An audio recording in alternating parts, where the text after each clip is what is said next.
Hey VC, me again for the third time tonight. Can you believe it? Part three of these Christmas record collections video. And anyway, so we're still on vinyl records, 45s to come. Like I said, I'll probably do that later in the week or next weekend. I'm not going to get to that tonight because these videos are really long, and apologize for that again. But vinyl records, I got a few more left and we'll run through those. So one thing I like about Christmas music is a Christmas music that appeals to me is where they do a good job, obviously, or where they're doing something different than the Silent Night, Deck the Halls songs, so something a little different.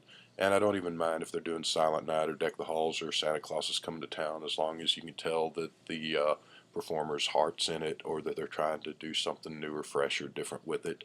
Kind of like the Sufjan Stevens deal that I showed earlier on the CD, the first part of this. There's about 48 songs on this. There's some traditional Christmas songs like God Rest You Merry Gentlemen, and there's some songs that he wrote. 48 songs. They don't all work. Some of them are great. Some of them are just there. Some of them aren't that great. But he's really trying to do something different. You can tell his heart's in it. And so, some of the albums that I showed in the first vinyl album section here is just people doing the traditional songs like the jazz albums, but they just do such a good job of them. It's hard to improve on Bing Crosby's White Christmas, or Nat King Cole's The Christmas Song. But if your heart's in it, and you can try. And that's as opposed to someone who does a Christmas album because just as a cash cow, book a few days in the studio, pick out some chestnut evergreen Christmas songs, knock them out real quick, put a Santa hat on, and take the picture. There's your album cover, and it's a cash cow because they sell year after year. Or the ones that are just crap. I heard a couple of years ago, I heard Miley Cyrus singing "Santa Claus is Coming to Town," and oh my God, there should be a law. But anyway, so the ones that do something different or do the old things but do it when you can tell they're really in it. It's like music in general, I guess. So this is one that kind of people either love or hate affair. Paul Revere and the Raiders, Christmas Present and Past. This is a 1967 album, and it's weird because we all know Paul Revere and the Raiders, great band, I love them, great singles act. And they started back in like 1961, but really hit their stride in 64, 65, 66 with their hit singles Kicks and Hungry and all that. Uh, it's an album, if you're either going to love it or hate it, like I said, and if you like it, it's one of them that you're going to want to listen to, just play it through. There's really not a radio-friendly hit single here, which is an oddity for Paul Revere and the Raiders, because, they're like the Monkees or something, even though I think they're better than the Monkees personally, but, and I like the Monkees, but, so 67, and they're probably thinking, it's not 1964 or 5 anymore. It's Beatles and the Rolling Stones, and everybody's getting psychedelic, and Sgt. Pepper, and concept albums, and serious, not just the boy meets girl songs. So they're trying to sort of do that, I think. This is a Christmas album, but it's just not really a concept album, but they're trying, I think, to do, there's a little bit of them trying to do maybe Sgt. Pepper and a little bit of Frank Zappa and the Mothers Freak Out and the first couple of Frank Zappa albums. So it's kind of just a weird hodgepodge. It's not the Paul Revere that you expect if you've never heard this. Not that the songs are all that far out and weird. Some of them are. They have Salvation Army Band, an actual Salvation Army band, I believe, playing in some of this, and it's just sort of, some of it's spoken word and goofy, and there's some songs. They're good songs. There's no obvious single here. It's just kind of a weird, odd, not something you'd expect from Paul Revere and the Raiders. So anyway, there's a lyric sheet that comes with it. I like it. It's something a little bit weird and different. The record is on the Columbia label. It's not for everybody though, so take it with a grain of salt.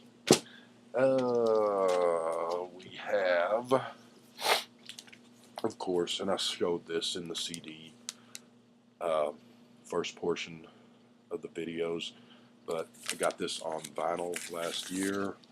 It's re-release, came out. It is on festive Yuletide green vinyl. Wonderful album. Linus and Lucy is one of my favorite Christmas songs. Vince Guaraldi's great. I've heard some of his other stuff for years. This is all I knew him was from the Christmas album stuff, but I've heard some of his other stuff since then. He's really good. The funny thing, and this is what is 65, I think, is the first year that Charlie Brown Christmas played, and I was 2, so I don't remember if I watched it then or not, but I remember watching that with my mom and dad since I was a little bitty kid, and watched it every year, still watch it. Love that show. It's one of my favorite Christmas shows, and just a holiday tradition. Funny thing is that it is like Hard Day's Night in that it probably should have been just a big old mess and a disaster, because like A Hard Day's Night, that got the green light in '63 when the Beatles were big in England, when nobody in America knew or cared who they were yet, and most of the rest of the world, that was true too. So the people at United Artists, they just wanted a movie. There was a really small budget. They wanted it, that's why it's in black and white. They wanted it quick, and you know, the people at United Artists didn't care whether it was any good or not, because most of those old movies, those old Elvis and rock and roll movies from the 50s are, I mean, they're fun, and they're kind of classics in one way, those beach movies and stuff, but when you really think about it, they're pretty lousy. And that's what they were thinking, that the Beatles were going to be, you know, 6 months or a year. Kids would get tired of them and move on to someone else, and they'd be forgotten. So they wanted it cheap, quick, and out, so they could cash in and make their money. They didn't care if it was any good or not. We all know that Hard Day's Night is probably one of the best, or it's probably the best rock and roll movie, arguably, and they study it in film school now, and it's a classic film, and Richard Lester kind of elements of the French New Wave cinema of Truffaut and Godard, and anyway, it was a great movie, but with they wanted it fast, and you know, budget was small, should have been a disaster.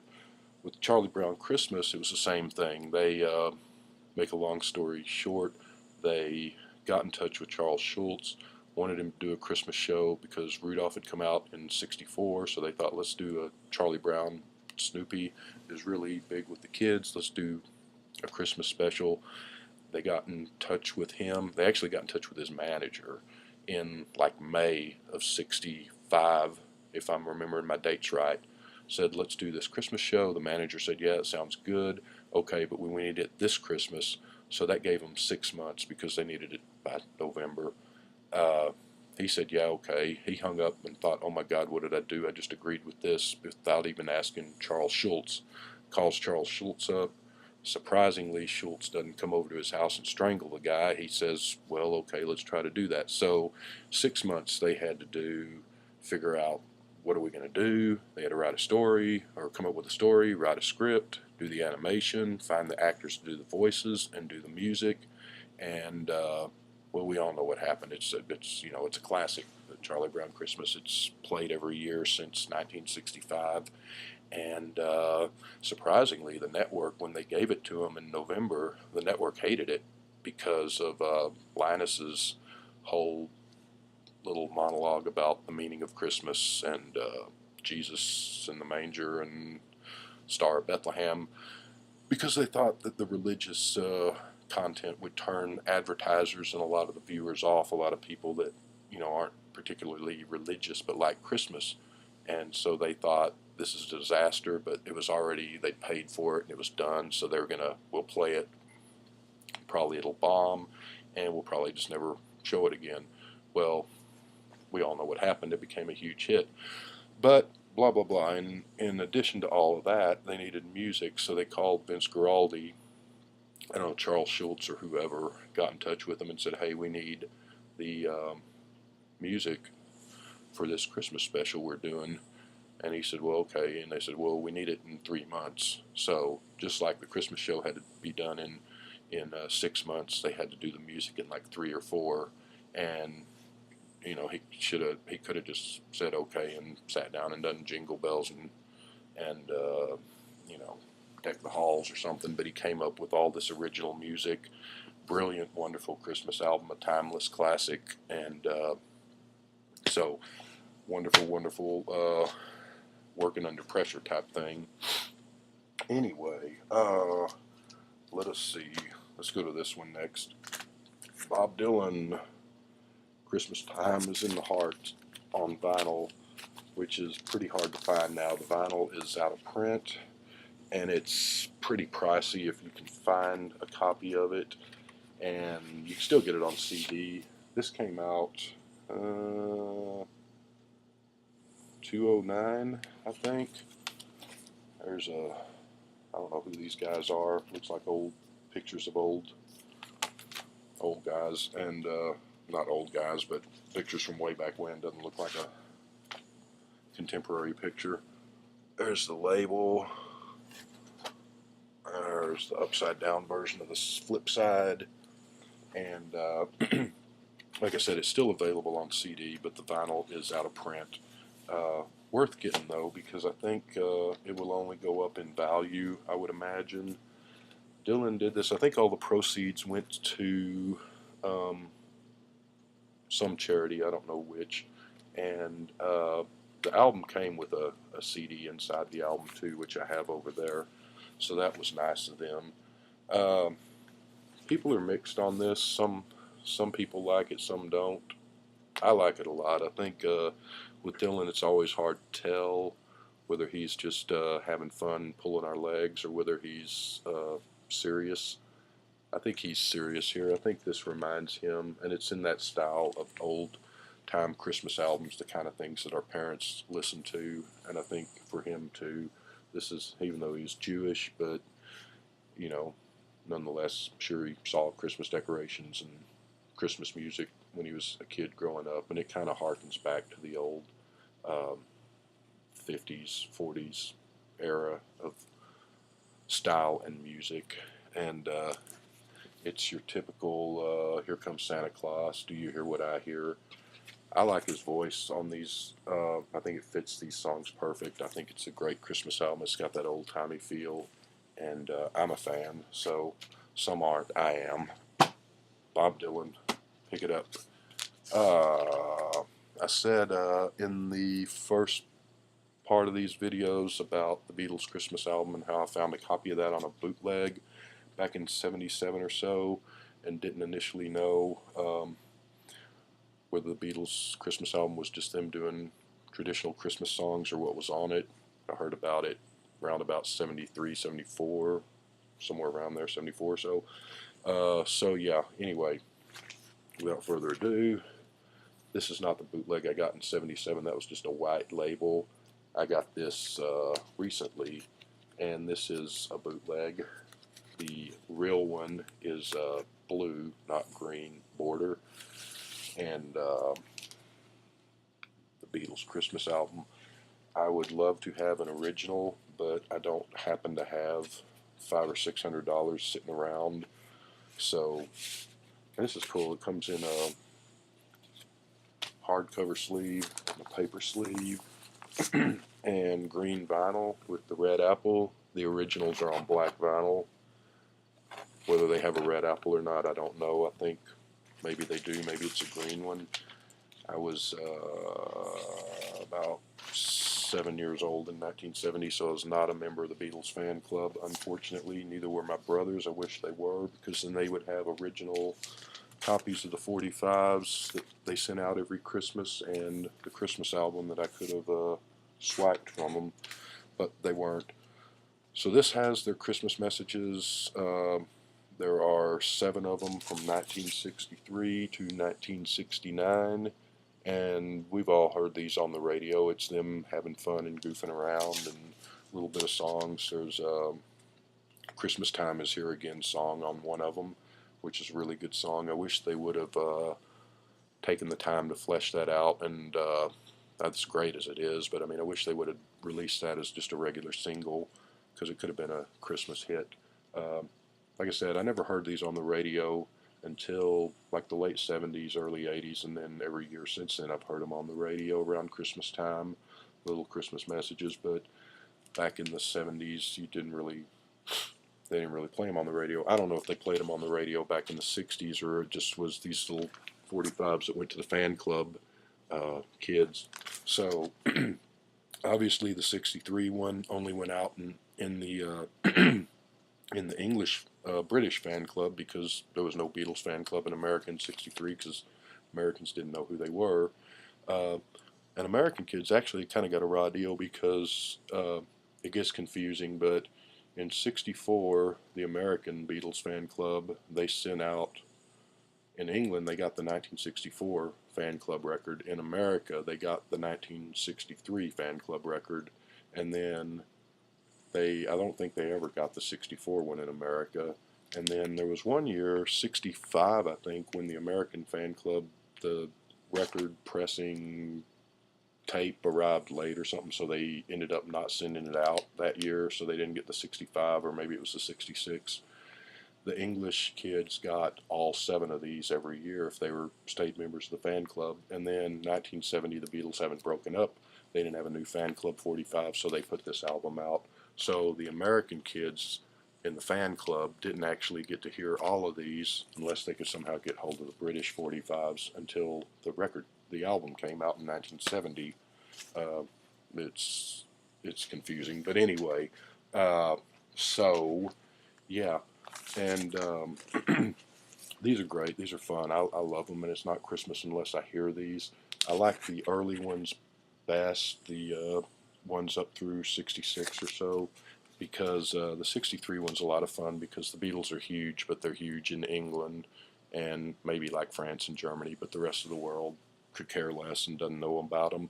So they're these young kids that are just getting famous, and it's all new to them, and they're kind of wide-eyed and excited about it, and it shows in these fan club records up through about '65 or so. And then the later ones are fun.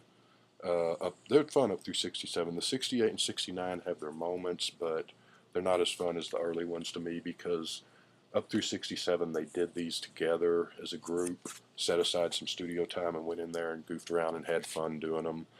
'68 and '69 they're not getting along too well, so each of them went in on their own and did their little bit for the fan club record, and you can tell by then it's kind of a chore, not something that they're really into or wanting to do. And then someone came in and edited all their bits together, and there was the fan club record for that year. Um, like '69, I think George Harrison's on there for about 5 seconds. He's basically, hey, this is George, Merry Christmas, and he's out of there. He doesn't want to be bothered. Um, and Ringo starts talking about promoting his movie, The Magic Christian. So, you can tell they're really not as into it by that point.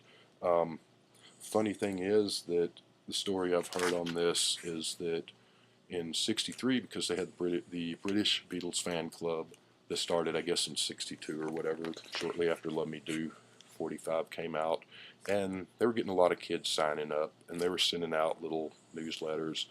But I think it was Tony Barrow, their press secretary at the time, said, we got all these kids signing up and sending their whatever it costs, $2 or £2 or whatever in England to join.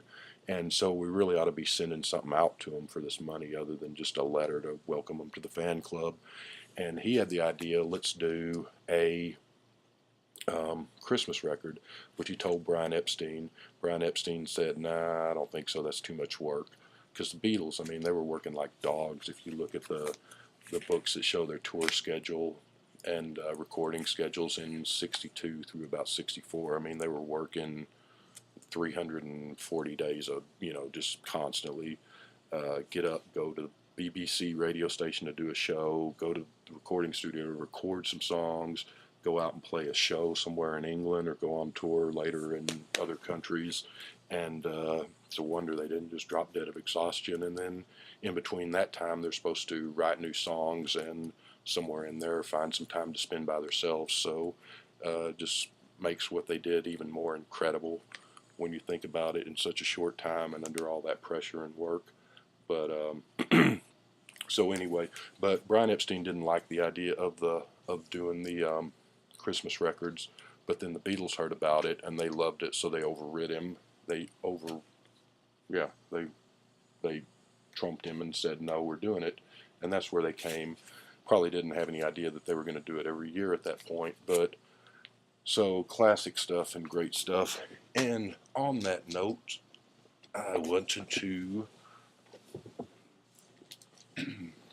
I talked about this in the first video on the first Christmas video that covered CDs, and this came out in, actually I think this came out in '76. I bought this brand new. I have an earlier copy, and I bought this when I got this at Christmas, even though I bought one a couple of years later. That's why that's in such good shape, because my original copy from '76 is a little more dog-eared than this one, but I still have both of them. And I don't know if you can see that, but it's $5.95, and don't you wish that books still cost $5.95? I know I do. But this one this is just all the Beatle and solo releases from 61 to 75, among other things. It has some other information in here, but it has a section on bootlegs, such as they were back in 75. And there's one thing here that I have seen in this book I have never seen, with the exception of one other book. I've never seen any mention of it anywhere else. And asked on music message boards and websites, because I would love to get a copy of this if it even exists or if it's available. But I've never heard any other mention of it or anyone that's ever heard of it. These are bootlegs year by year. 1965. I know you can't see that, but it says Christmas in 1965, Paul's Christmas album. It says, perhaps the rarest Beatle recording in existence. It's a special treat for the other three. Paul recorded a special album in which he appears as an announcer, a singer, and a comedian. Only 4 copies were ever pressed. So I'm assuming if it's in this book, and you know, these books written in the 70s, some of these later it came out that the information was incorrect and all, but that it was bootlegged at some point in time. No idea what's on it. I'm thinking it was probably kind of like the Christmas, like the Beatle fan club Christmas records, just sort of looning about and having fun and a little singing, only it was just Paul. I would love to hear this. Whether it's any good or not, it'd be great to hear. I don't know if Paul still has his copy. John and George, being John and George, they probably, you know, what's this? Paul's Christmas album? Rubbish. Threw it away. Ringo probably still has his and plays it every Christmas. Who knows? But if I ever meet Paul McCartney, like that's going to happen, but if I ever do, I'm going to ask him about that and ask him if it's an actual, if it really exists and if he remembers it and if I can have his copy. So if anyone else ever hears anything about that or knows anything on the VC about that, let me know, because I've wondered about that for years. And along with that, the Beatles Christmas book, which came out about 3 or 4 years ago, and this is talks about the Christmas album and the Christmas Fan Club 45s. There's a chapter on each year's 45. There is information on the Beatle Christmas shows that they used to do in England back in, I think, 63 to 65, where they did like a week-long engagement at a theater in England, and they did a concert, but they also came out and did skits, and you've seen those pictures of them probably where they're dressed up like old Dickens characters and so forth, and kind of goofed around. And then some of their BBC Christmas radio shows, and their solo Christmas things. John Lennon's Happy Christmas, Ringo's Wannabe Santa Claus CD, which I don't have, but I've heard, and it's actually really good. Not out on vinyl, unfortunately, just CD. But so that's a fun Beatles Christmas book about their Christmas shows and their Christmas fan club records. So check that out. That's still in print. I think this is still in print, even though it's never been updated. There were 2 sequels to this that I have, but the last one came out in like 81 or something, so it hadn't been updated in years. I don't know if these guys, I think one of these guys has passed away, but anyway, so there's that. Alright, it's going to be a long one, but I'm almost done. Sufjan Stevens, this was the Christmas discs that he made from 201 to 206, and I got those. It's great stuff. Like I said, there's 48 songs, so it's not all great, but some of it is wonderful, and the majority of it's really good. That's worth getting. It's not ever been out on vinyl, I don't think. CD box set, 5 CDs. I think you can get these on Amazon for fairly. They don't cost. I think they're like $20 or something, $25 maybe. Well, so that went up to 206, and I thought, that's his Christmas album, and I didn't ever give much thought to him doing any more. Last year he came out, and it did come out on CD, and it's still available on CD. But fortunately, he did on vinyl, a limited edition. Sufjan Stevens, and I know I'm saying his name wrong, Silver and Gold, the vinyl album box set.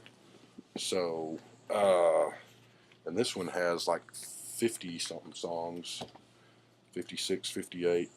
There's a song list. So you get a card with the song list. You get a piece of silver mylar that sits on top of it. And oh, this one, you should pick that up. That's great. But the story that he writes about Christmas when he's a kid, and with his dad and mom having brothers and sisters fighting, and dad and mom trying to, and a pair of socks gets thrown in the fireplace, and it's hilarious. I mean, it's just greatly written. So you have a big old book with pictures and weird stuff, and there's some more Christmas stories in here. Is that the book? Yeah. So you got the book, and you got a second book that has the music to the songs and the chords and whatnot. You get a stickers and stickers. You get I don't know what this is, a cutout and make your own Christmas ornament type thing. There's directions on how to do that. You get this kind of odd Christmassy, scary Halloween Christmas poster. You get this rather disturbing coloring book.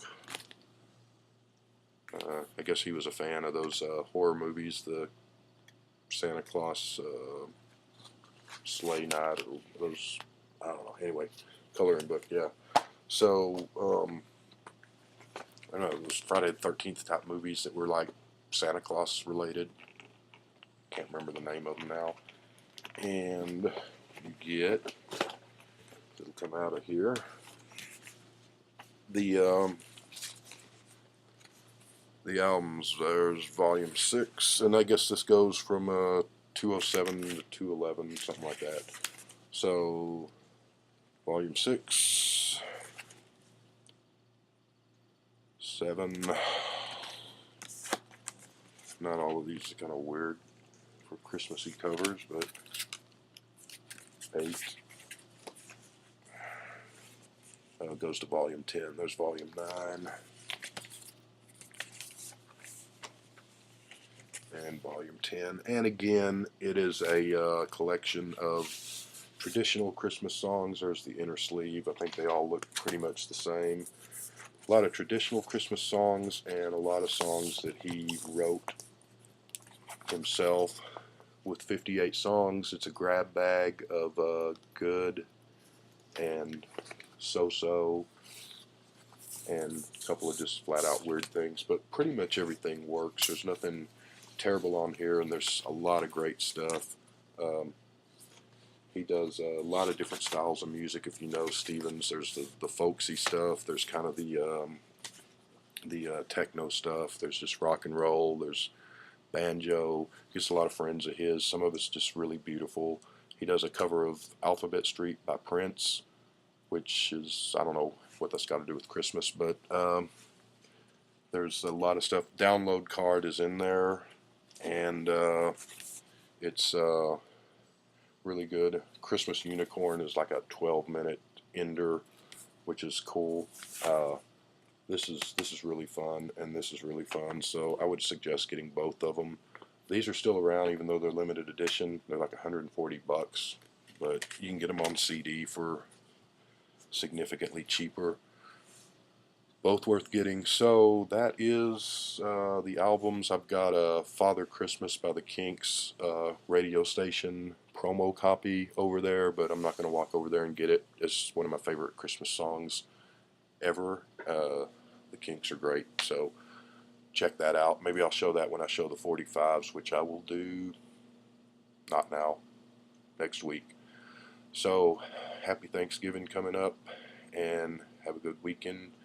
We will see you all later. Thank you for watching. It's another huge video. Can't believe it. See ya.